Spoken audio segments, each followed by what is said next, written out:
Welcome to Yato Academy. In this session, we're going to be looking at probability theory. This topic is applicable for those that are doing pre-med, and we'll discuss a few definitions before we dive into the working and examples and everything else that you need to know. So when it comes to probability, the first thing you need to learn is what we call a sample space.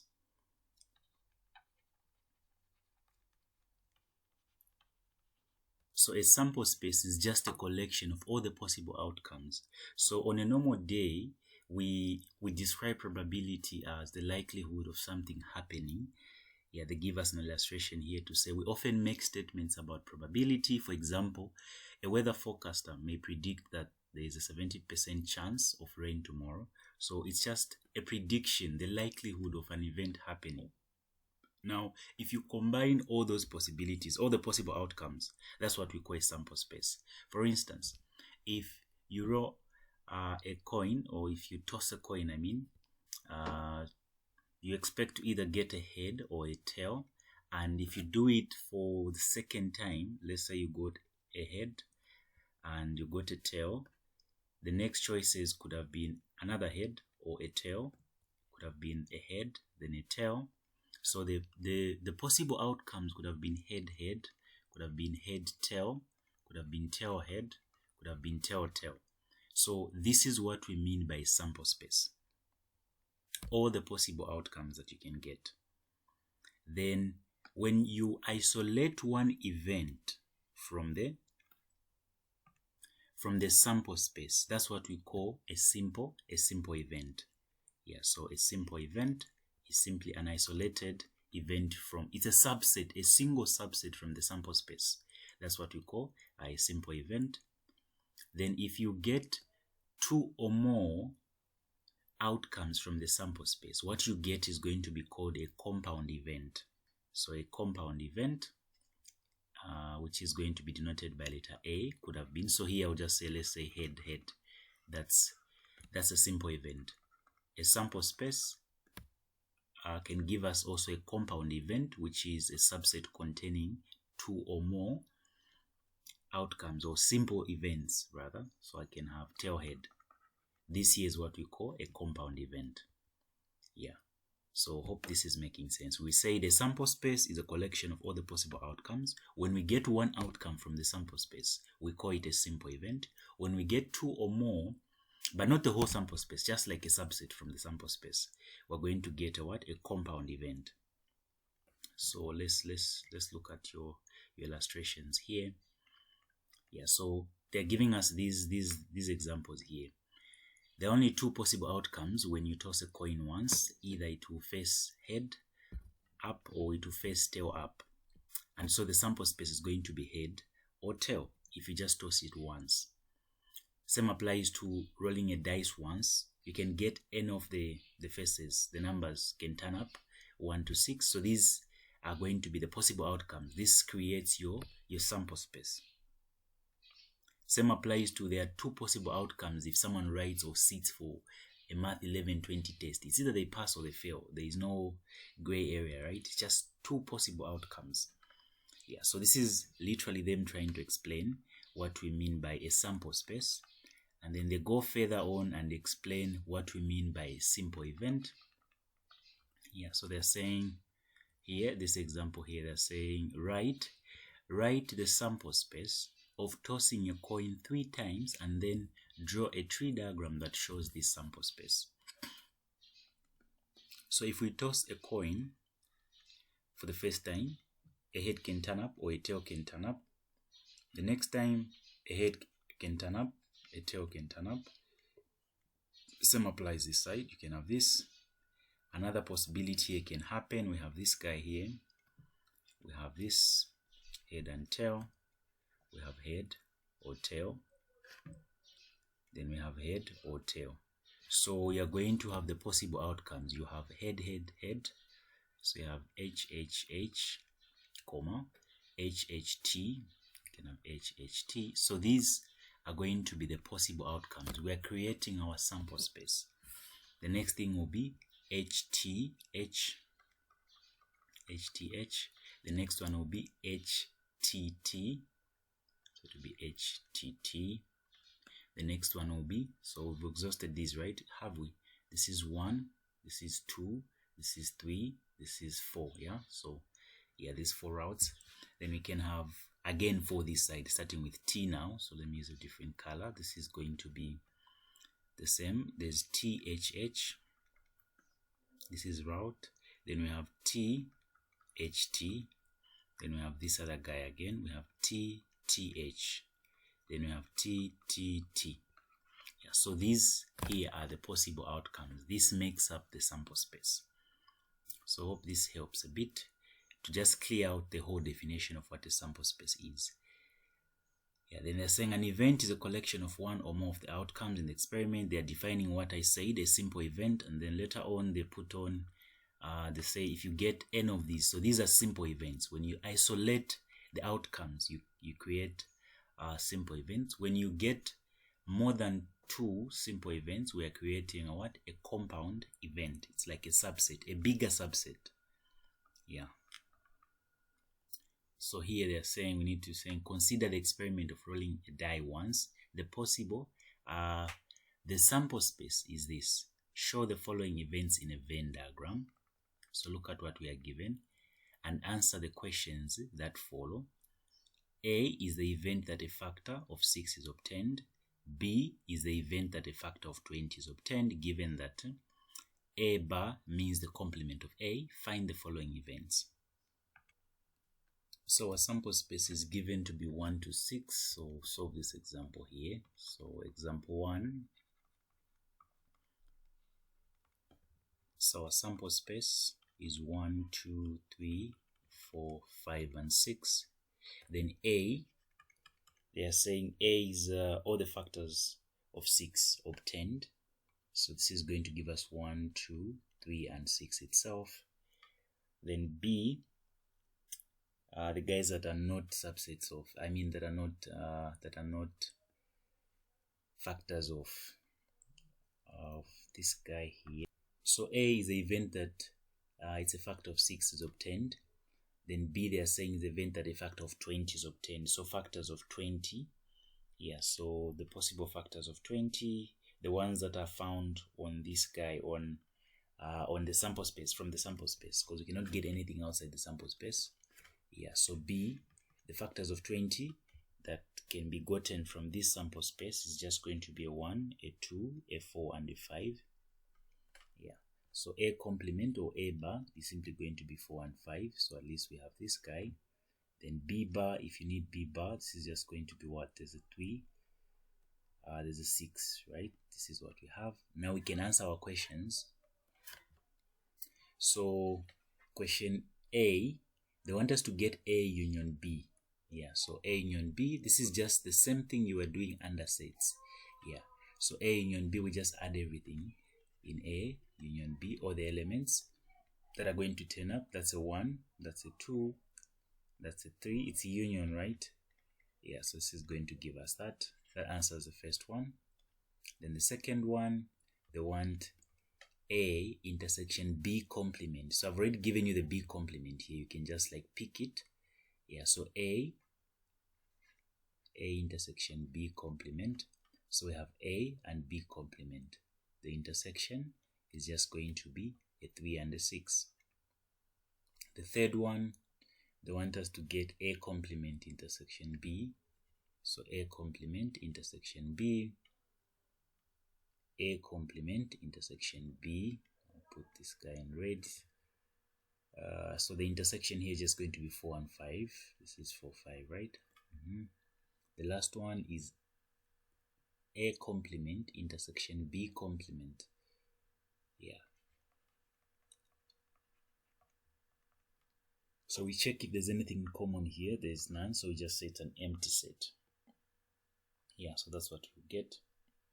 So hope this makes some sense as a guide. So this is just them trying to explain and overemphasize the whole idea of a sample space and how we can create subspaces or other subsets from the main sample space.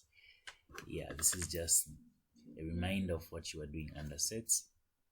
Yeah, so look at the next example, example 9.11. in a group of people, some are in favor of online voting, others are against it. 2 people are selected at random from this group and asked whether they are in favor or not. Write the sample space for this experiment. Show the sample space on a tree diagram. List all the outcomes included in each of the following events and state whether they are simple or compound events. Okay, so for this example here, we're going to use letter F to represent those in favor and letter A to represent those that are against. Yeah, so the sample space is simply going to be something that looks like this. This is example 9.11. So we can have that the 2 persons are both in favor, or we can say one is in favor, one is against, or rather we can choose the first person to be against, the second person is in favor, or the last one, they are both against the online voting. Yeah, so this is like the sample space. The events, so to choose that A, they're both in favor, that's simply going to be FF. This is just a simple event, right? Then at least one person is in favor. At least one person is in favor, meaning we need here when they say at least one person is in favor of the online voting, so there could be both in favor. So we can say both are in favor, or one is in favor, one is against, or one is against and one is in favor. So this is going to be the compound event. Then the last one, they're saying exactly one person is against. Yeah, so if exactly one person is against, meaning we can say against and in favor, then in favor and against. So this here is going to be a compound event as well. Yeah, so this answers your second part. Yeah, so this is just us trying to explain the whole idea of sample space and simple events. So I won't do this other one. I'll start with the actual thing that we need to do, which is probability. So this is the measure of likelihood, the likelihood of an event occurring. That's what we mean by probability. So the probability of a simple event happening, we say, remember we denoted a simple event to be something that looks like this. So its probability is just this guy, which is just, we'll say it happening over the total number of outcomes or possible outcomes, yeah. And the probability of a compound event will should be the same as well. Yeah, so we'll say over the total outcomes that you have. So there are 2 conditions we're going to talk about for probability to occur. So the first one is that probability is going to always be a small number. It's a fraction. It's like a ratio, which is just always supposed to be between 0. So I'll specify this. It has to be like this. Yeah, this is the normal way. The probability of something not happening, when you are certain for something not to happen, is 0. Then the probability of something happen and you are certain it's going to happen, like the probability of you writing the exam is 1. It's exact. We are certain. It's like 100%, right? So that's what we have. The rest are always going to be between 0 and 1. So that's what I can give you for the first case. The second one, here they're saying the sum of all the probabilities should always give us a 1. For instance, the probability of obtaining or having a head turning up and the probability of having a tail turning up by tossing a coin once, the summation should give us what? 1, because we only have 2 possible outcomes, right? We only have a head turning up or a tail turning up. So the probability of the head is just 1 over 2. That's a single option over 2 options. The probability of us having a tail turning up is also 1 over 2. Add these guys, you get a what? You get a 1. So this here is the second property of probability. Yeah, so it must be obeyed. Otherwise, we'll say something is wrong with what you have done. So the case of classical probability just ensures that or justifies that the probability all the events happening at once is simply 1, or rather we say when we pick one event, which is a simple event, it's just that event over the total number of outcomes. But if it's a compound event, we'll say the number of all the favorable outcomes for A, which is a compound event choice that we want, over the total number of outcomes. So if this is not making sense, it's totally okay. I'm going to give you a few rules that are going to guide you that you need to know. Yeah, so on the rules, on the conditions, I said there was supposed to be 2, right? The second property that I should have mentioned here is that the summation of all the probabilities of all the simple events should always add up to 1 when we sum them up, and this should always give us a 1. These are the 2 conditions of probability. Yeah, so there are a few other properties that you need to know, or other rules that we're going to be needing whenever we're dealing with probability. Yeah, so the first one is that if you have, let's say A, these are like theorems, if A and B are events from a sample space S, so a sample space S has A and B, right? This is what we're having. Then we're just saying the probability of A union the probability of B happening is the same as the probability of A plus the probability of B, then minus the probability of A intersection B. This just makes sure that we don't have a repetition. You know how union does. Union just combines things in A and in B, right? Without repeating those guys that are common. So this is what we're literally trying to say here. So we add A and B, subtract the repeating guys.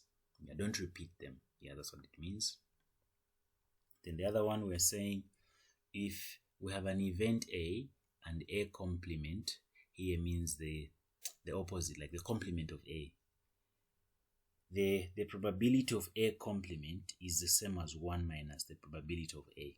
Also, we say the probability of A is the same as 1 minus the probability of A complement. Yeah, so we use these guys alternatively depending on what is given in a question. Then the other property is that whenever you say the union of an event and its own complement should always give us a sample space. This is just like sets. Yeah, this is just like sets. Yeah, so I'll give us an example. There's an example here that that was solved in your notes. There's this nice illustration here.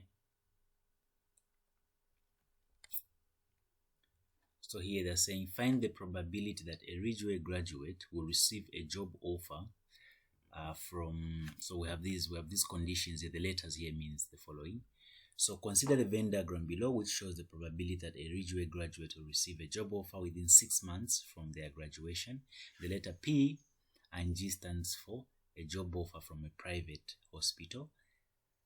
This is G from a government hospital. So P private, then G government. So the first one, they're saying will receive a job offer from a private hospital. So we're going to have 2 conditions because there are 2 possibilities. We can either have this or this, right? Yeah, so the probability of getting a job offer from a private hospital, so from P, this is just going to be what? So we're just going to sum up the 2 probabilities of people that are found in the private hospital, which is 9 over 50 plus a 3 over 25. Yeah, when you sum up this, it will give you the probability of those that are that received a job offer from a private hospital. So this is what is going to happen. The number B, they are saying we will not receive a job offer from the government hospital. So will not receive a job offer from the government hospital. That's just going to be 9 over 50. So here when they say will not receive a job offer from the government, will not receive a job offer from government, we know to say the probability of receiving a job offer from both the private and the government is equal to the probability of getting a job offer from the private hospitals. So we have this PUG we say P there, then plus the probability of G, just G, exclusively G, then this is going to be minus P intersection A, this guy, I don't know, I'm putting A, P and G. So we're looking for the probability of will not receive a job offer from the government hospital. Will not receive a job offer from the government hospital. The whole thing, this is just going to give us what? We're looking for G naught. This is just going to be 1 minus the probability of receiving this guy. Yeah, so this is 1 minus the probability of receiving a government offer is by adding what? By adding 6 over 25 plus 3 over 25. That's giving us what? A 9 over 25. Yeah, so if we find the difference here, this is going to give us what? A 16 over 25. So that's what we get. Yeah. Then the next one is telling us to say we'll receive a job offer from both the private and the government. Both private and government. This is just going to be the intersection, right? Because we're receiving from both. Yeah, so that's going to be 3 over 25. Then number D, we'll receive a job offer from the private hospital or government. So there's an O here. Yeah, so if we're looking for this part here, so O means union, right? Yeah, so this is when we have to look for this guy now. So the probability of receiving from the private or from the government, this is going to be the private, that's 9 over 50, plus the government, that's 6 over 25, minus from both 3 over 25. So when you get your answer here, it's simply going to be what? It's simply going to be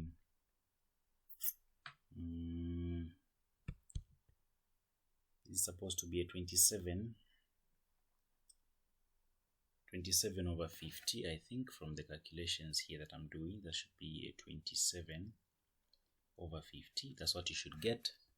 You have to receive a job offer from the hospital or from the government. That's what you get. The last one, they're saying will not receive a job offer from the private hospital. Yeah, so private, we have these two conditions here. So for private, can either be this guy plus that, right? From private. So when you add these two, then subtract from 1, you get your answer, which is just going to be a 7 over 10. Yeah, so that answers your question, this example here. We're just trying to play around with the previous formulas that I gave us. Yeah, so that's what you do. Then this next example here, they are saying find the probability of obtaining an even number in one row of a die. So every standard die has 6 faces, right? And we said the sample space of every die is just going to be 1, 2, 3, 4, 5, 6, right? That's what we have. And we only have 3 even numbers here. There's only 2, 4, and 6. So the probability of getting an even number is just going to be, there are 3 possible even numbers that you can pick from. The total outcome of the total outcomes of the whole thing, the faces, are 6. So the answer is simply going to be half. Yeah, the number, example 9.19, they're saying what is the probability of rolling a sum of 7 with 2 standard 6-sided dice? So we're going to have 1. I'll write the 1, 2, 3, 4, 5, 6 there. There's another one. I'll write a 1, a 2, a 3, a 4, a 5, and a 6. So we are rolling it twice. Is it? What is the probability of rolling a sum of 7? A sum of 7. So we're going to roll it for twice. Yeah. So the possible combinations that we can get are what? Let's try to add them. This 1 plus 1, that's a 2. That's a 3. That's a 4. That's a 5. That's a 6. That's a 7. So 1 and 6 gives us 7, right? So this is going to be what? 3, 4, 5, 6, 7, 8. This is 4, 5, 6, 7, 8, 9. This is 5, 6, 7, 8, 9, and 10. 6, 7, 8, 9, 10, 11. 7, 8, 9, 10, 11, 12. Meaning the only times we're able to get a 7, 1, 2, 3, 4, 5, 6. So the probability of obtaining a sum of 7 is equal to 6 times out of 36 possible outcomes, the summations that we can get, which is just giving us a 1 over 6. So this is how we are supposed to do this example, the last example here. Hope this helps a bit. Now, aside from being able to apply these rules on top that we're from looking at, there are certain terminologies you need to be okay with. The first one is going to be what we call mutually exclusive events. Yeah, this part here.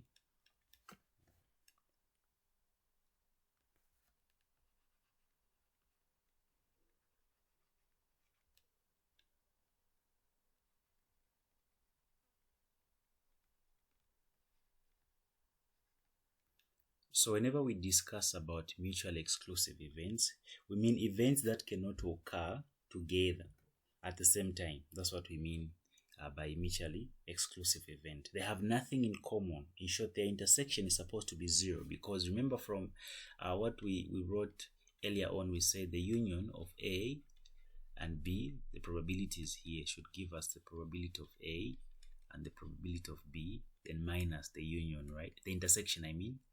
Yeah, now, for mutually exclusive events, they have no intersection, meaning the probability of A intersection B is equal to 0. Thus, it changes the formula now. We're saying the probability of A union B is equal to PA plus the probability of B. Just this part. That's the first thing we need to take note of. Yeah, so if A and B are mutually exclusive events, then in the sample space, the probability of A union B is the same as the probability of A plus the probability of B. Yeah, so look at the next example they are given in the notes. They give us something to illustrate this. Consider the following 2 events for a randomly selected adult in Lusaka district. Y, the adult has a degree from Hunza, and the adult does not have a degree from Hunza. Are events Y and N mutually exclusive? The answer is yes. Someone cannot have a degree and not have a degree at the same time. It's either they have or they don't. So there's nothing in common between these 2 events.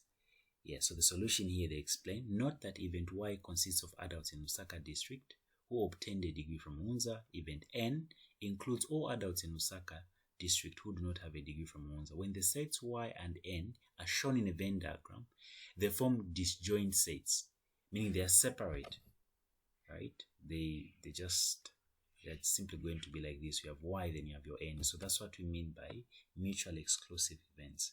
Let's look at something practical here. Yeah, so they give us this guy here to say, consider the following events for one row of a die. An even number is obtained. That's it. That's a compound. What a compound event A. Then B, an odd number is observed. C, a number less than 5 is observed. Show the Venn diagram of events A and B. Show the Venn diagram of events A and C. Are events A and B mutually exclusive? Are events B and C mutually exclusive? So try this before you continue watching. Just try to pause the video and attempt it. So when we roll a die, the only even numbers that we're supposed to get, so we're going to call set A to be the set of even numbers that are possibly gotten after the sample space is 1 to 6. 3, 4, that's a 5 and 6. So even numbers, that's going to be a 2, 4 and 6. So I have an even number. Then an odd number observed, that's going to be, there's a 1, there's a 2, that's going to be what? B, odd numbers. We're looking for B, right? What's an odd number? So that's going to be B and 5. Okay, so yeah, we are having 1, 3, and 5, right? That's for set B. An odd number is observed. Then they want us to get the following sets. They want us to get so saying show the Venn diagram of events A and B. So events A and B have nothing in common. Yeah, so events A and B, we have our A here, which is 2, 4, and 6. We have B this side. B is 1, 3, and 5, because they are mutually exclusive. There's nothing in common. Yeah. Then if you want to show A and C, we have something in common, which is what, 2 and 4, right? It's simply going to look like this. There's A and C. So we put our 2 there and our 4 there. Then we'll have what? A 6 this side, then a 1 and a 3 here. So this is a Venn diagram containing A and C would look like that. For A and B to look like this. Yeah, so I'm just giving you a rough work of how things are supposed to be. Then for part C, this was supposed to be C. Are events A and B mutual exclusive? Yes, these guys are mutual exclusive. Then are events are B and C, or B and C, the one B and C, right? So B and C, check on B and C. There's something in common, 1 and 3. So these are not mutual exclusive. Yeah, because they have something in common. The intersection is 1 and 3. So that answers the example 9.23. Hope you got the same outcomes as well. Then try example 9.24. Given that A and B are 3 events, A, B, C are 3 events for some experiment, the probability of A, B, and C are given. The union of A union B and A union C are given. Determine which of the following events are mutually exclusive. So if we want to check that 2 events are mutually exclusive, we can just check the intersection. Alright, so we're going to get the intersection of these guys here. So this is supposed to be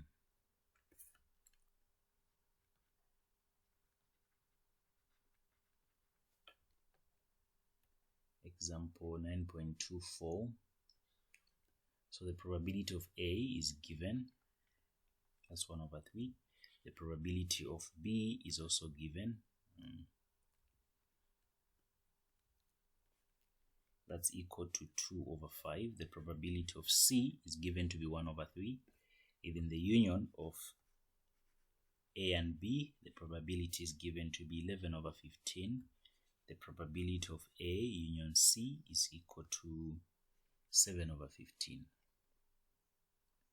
Yeah, so the first thing that we need to use is, I'll check using the first expression, which is the probability of A union B to be the same as probability of A plus the probability of B minus the probability of A intersection B. Right, that's what we want. So I want to get the intersection here. So check, this is 11 over 15. Probability of A is 1 over 3. Probability of B is 2 over 5 minus P intersection this. So if you try to check out this, if you try to solve for P intersection B, you're going to get a 0 by the time you're done solving. So try to solve. Take this on the other side, take this on the other side. Solve for everything. You're getting a 0, meaning A and B are mutually exclusive. So these guys are mutually exclusive. Alright, so that answers the first part. Then the next thing to check, because only given P, a probability of A union B and probability of A union C. So we check again for the probability of A union C. We just use what we have been given, PC, then minus A intersection C. So if we do the replacement, that's going to be a 7 over 15 is equal to 1 over 3 plus 1 over 3 minus P A intersection C. So try to solve this. You get an outcome to say the probability of A intersection C. The answer I'm getting when you're done solving these fractions is simply a 1 over 5, meaning A and C are not mutually exclusive. These guys have something in common. Yeah, so that's what we have for this example. The next thing we need to talk about is conditional probability. So this is something that they always like asking. So conditional probabilities is where one event is dependent on another event before it happens. Yeah, so this is called a dependent probability. So the previous cases we've been looking at are just simple type of probability where if you're given, let's say, a condition, you have 100 students, like in this particular illustration indicated in your notes. So you have males that voted against learning after 18 hours, and you have those that voted in favor of learning after 18 hours. You have females again who voted in favor, and those against, a total of 100. So you have simple probabilities would just be, let's say, the probability of someone being male. It's just easy. Just say 60 over 100. The probability of someone being female is 40 over 100. Voting in favor, you sum up all the guys that you have. So like being male, we just summed up this and this guy. That's how we got our 60. So 60 over 100. In favor, you just sum up these guys in favor. Then against, you just sum up these guys. Everything should be totalized out of 100. Yeah, so because that was the total number of people that we have. Now, under conditional probability, we are saying the first event cannot happen without the second event happening. So if A and B are events in this sample space S, provided the probability of B is not equal to 0, then the conditional probability of A given B is given by this formula here. Yeah, so the other way around again would have been true. The probability of B given A would have been the probability of A intersection B, then over the probability of A, provided A is not equal to 0. Yeah, so let's look at an example here. There should be an example here. The same, for example, 100 students, we have those that voted in favor, given that they're what? Given that they're males. So we're going to say the probability of those males in favor. The condition is that we want those that voted in favor and they should be males. That's what we are saying. Yeah. So those that voted in favor, the condition is that they should be males. Yeah. So we're just going to say the probability of those who voted in favor and are males. If we come back to this thing here, you'll see that those who are males and voted in favor, it was what? 15. Yes, then the guys that are males, that's 60, right? So you're having this. This is where this whole formula is coming from. So 15 out of 100 males voted in favor. Then males, probability of someone being male is 60 over 100. No wonder our answer is just giving us a 1 over 4. So this is what we mean by conditional probability. And this is the common question they like asking on assessment. So there's this guy here, I think, that I'm going to do at the end. Is it a table? Yeah, this guy here that looks like this. So let's start from here. Oh no, this was already answered because of the simple probabilities that was given. Yeah, so here they're saying apart from mutually exclusive events and conditional probability, we have independent events. So these guys,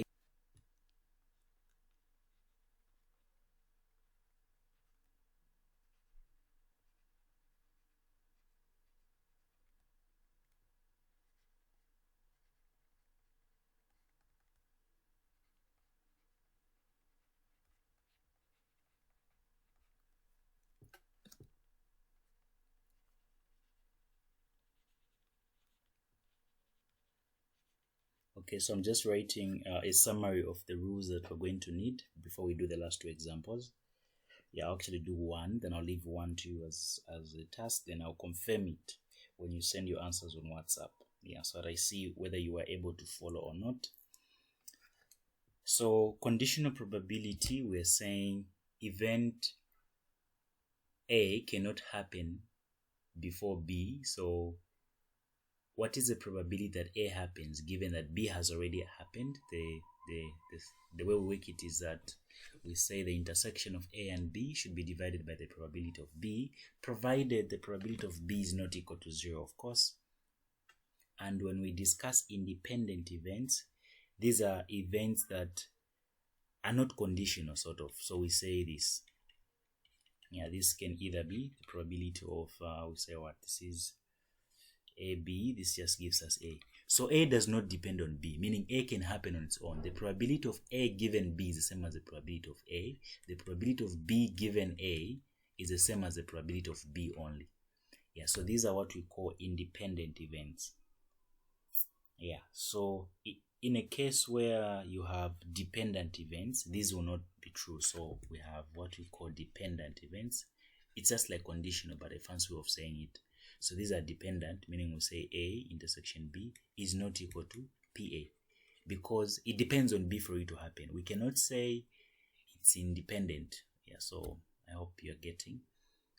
If two events are not independent, meaning they are dependent, meaning they are conditional, so this implies that it's conditional, so this has to be true. We cannot just equate the probability of A given B to A alone, because they are not independent, they are dependent, right? They depend on each other. So hope that makes a little bit of some sense. In other words, we're saying when two events are independent, a better way to show it is by writing this theory here to say the probability of A intersection B is equal to the probability of A times the probability of B if two events are independent. Yeah, we can also say this. So this is for independent events as well.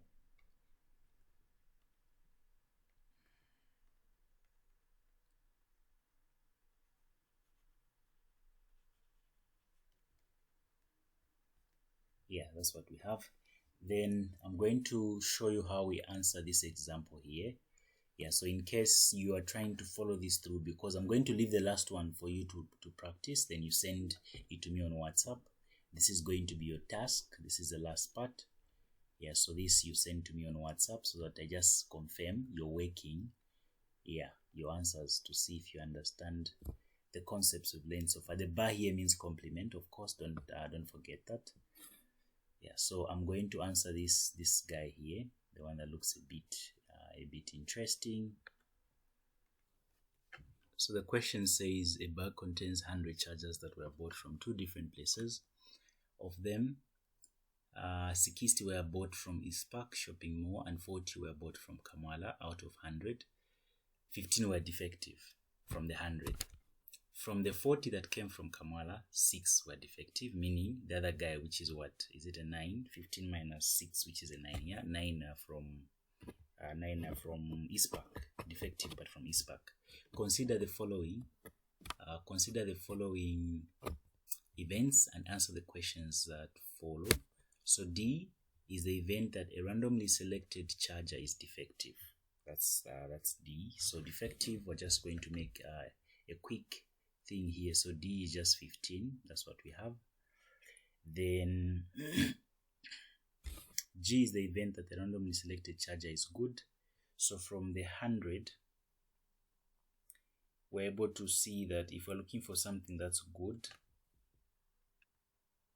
so probability of something was good is just 100 minus this, which is what? 85, right? That's what we have. The number of things that were good, yeah, that's 85. Then they're saying E represents the what? E represents the event that a randomly selected charger was bought from East Park Shopping Mall. Yeah, so if something was bought from East Park, so the conditions that it has to come from East Park, right? Whether defective or good. So okay, the guys that came from East Park were how many? Were 60, right? So let me just write this for the sake of writing. So 60 came from East Park. Yeah, and then from these guys here, they're saying what?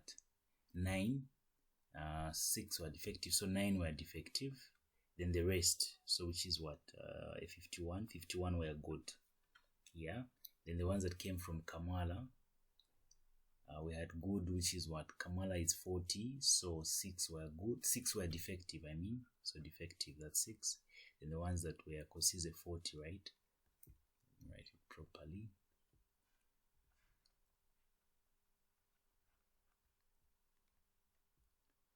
Yeah, so Kamala has 40. The defective ones, there were 6, meaning the good ones. That's what? That's a 30 what? 34. Yeah, so we have this. Yeah, so we're having this. So the easier thing to do here is to make a table, and the table that we're going to form here is a table that shows us the whole relation between something being good and defective and something being good and from two locations that were given. Yeah, so I'll write them I'll write them as follows just for the sake of simplicity. So I have a table here that says we can have good or defective. Yeah, then we can have what? Bought from Eastpak. So this is from Eastpak. Then bought from Kamala. Yeah, so when you look at the things that we've talked about here, the things that are good, so good and got from Eastpak, we had what? It's 51, right? Defective and bought from Kamala is simply 9. I mean Eastpak. Then this is what? 34. Then we have 6. So this is the cat table that we need. This cat table is very important because it will help us to solve things whenever conditional probability is in play. Yeah, it makes things a little bit easier. So we have this. Let's look at the questions now. So the first question they're asking is, okay, yeah, so we got our table. This is the table there. The first question they're saying, find the conditional probabilities that something was defective given that it was bought from Kamala. So we're looking for, you just say, what is the probability that something was defective and bought from Kamala? That's the intersection. So P, probability of D given K, is equal to the probability of D intersection K over the probability of K. That's how we just think about it. So what's the probability that something was bought from Kamala and it's defective? So that's a 6. So 6 over 100. You say 6 over 100. What's the probability that a charger was bought from Kamala? It's 40 over 100. That's a 40 over 100. So this is what we are looking for. The answer will just be what? The answer will just be, according to what we can calculate here, the answer is going to be 3 over 20. Yeah, so me, I'm getting a 3 over 20, which is the same as 0.15. So try to do this to see what you get. Yeah, so this is what I'm getting. The number B, they're saying, are the events D and E independent? Are the events D and E independent? So we try to get the probability of D given E to see if it's going to be the same as, because they're saying, are they independent? So we check this. What's the probability of D given E? Is it the same as the probability of D? That's what we want to check. If you check this part, it will be P, D intersection E over the probability of E, something from Eastpak. Is it the same with just the probability of something being defective? So the probability of something being defective and from what? From Eastpak, from E, that's what? Defective, that's a 9. So that's going to be a 9 over 100 divided by the probability of something being from Eastpak is 60 over 100. This leaves us with a 9 over 60. A 3 can divide there, 3 there, that's a 3, that's a 20. We're getting a 3 over 20, if I'm not mistaken. Yeah. Then the probability of D is also giving me the same. The probability of something being defective, we added this, guys, it's 15, right? Because it can come from anywhere. So this is going to be 15 over 100, which is also the same, 3 over 20. So are they independent? Yes, they are independent. So this checks out. Yeah, so that answers your part 2. Then look at part C. Part C, they are saying find the conditional probability, the probability that something is good and is from Kamala. So we try to check this guy out. Yeah, so the probability that something is good and from Kamala, this is probability of G intersection K over the probability of K. Good and from Kamala, that's 34. So say a 34 over 100. Probability of something coming from Kamala is 40 over 100. This is just going to turn out to be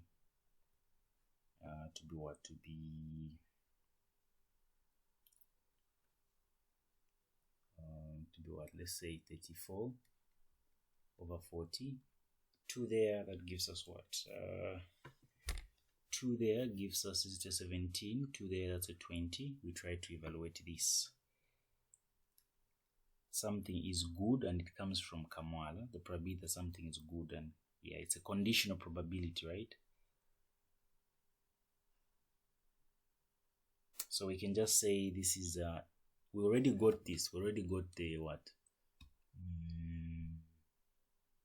Probability that something is defective, right? And it comes from Kamala. We already got it. It's a what? We got a 3 over, is it a 3 over 20? We got 6 over 40. That's a 3 over 20. So meaning the probability that something is good and is from Kamala is just going to be 1 minus the probability that something is bad, defective, and is from Kamala. So we just say this is 1 minus this guy. So 1 minus the 3 over 20. This just gives us what? Is it a 17 over 20? Which is the same thing as well, right? You're seeing what we're getting here. Okay, so that's the same thing. Hope that's okay. Yeah, then the next thing they're asking for is find the conditional probability that something is good and is coming from ISPAC. GE, good and from ISPAC, that's 51 over 100 divided by something coming from ISPAC, which is 60 over 100. Divide those two. Are the events G and K good and from Kamala independent? So G and K, they are independent because you get the other guy to be the same. So the same probability of some G given K, is it the same thing as the probability of G, right? So we check this. You notice this is going to come out with that. Yeah, so this answers our last example here. And please, you need to make sure you understand this part that I've done here. This is a common question that they like phrasing. With a table like this, you need to understand how we were manipulating things. Yeah, so for your task, I want you to attempt this question and give me feedback on WhatsApp. Then I'll see you in the next session when we discuss your tutorial sheet and utilize these rules that we've learned here. Thank you so much for watching.